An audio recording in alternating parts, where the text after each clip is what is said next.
माझ्या आईकडे ना हे असं बास्केट आहे, देवाची पोथी, पुस्तकं सगळं ठेवण्यासाठी. आणि मी नेहमीच ना हसते आणि तिची टर उडवते, चिडवून दाखवते तिला. म्हणते की "हे काय आई, काय म्हणजे ज्वेलरी ठेवण्यासाठी बास्केट असू शकतं, कपडे ठेवण्यासाठी बास्केट असू शकतं, अजून कशासाठी पण असू शकतं. पण तू पोथी आणि पारायणाची पुस्तकं ह्याच्यामध्ये ठेवतेस, हे कसं काय बुवा?" त्याच्यावरती माझी आई म्हणते की "माझा प्रश्न आहे, मी ठेवेन, तू त्याच्यामध्ये कशाला लुडबुड करू नकोस." मी म्हटलं ठीक आहे. नंतर मी रोजच बघते आई आपली नामस्मरण करत असते. मी म्हणते आईला, "अगं सोड त्या देवाला, तर किती धरून बसणार आहेस तू, बस कर आता."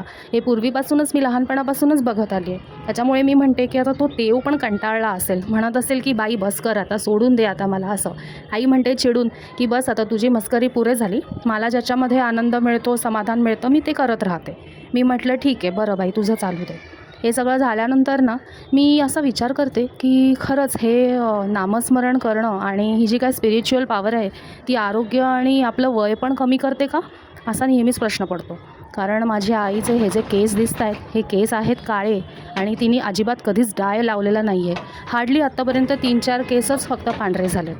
आणि तिचं वय वर्ष आहे 72 आणि वरून तिला डायबिटीस आहे 40 वर्षापूर्वीचा, म्हणजे जवळपास 21व्या वर्षी झालेला, वंशपरंपरागत हे मिळालेलं तिला डायबिटीस हे रोग.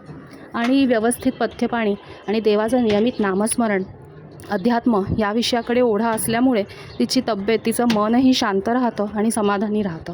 त्याच्यामुळे मला असा प्रश्न पडतो की खरंच हे आपल्याला तरुण राहायला मदत करतं का?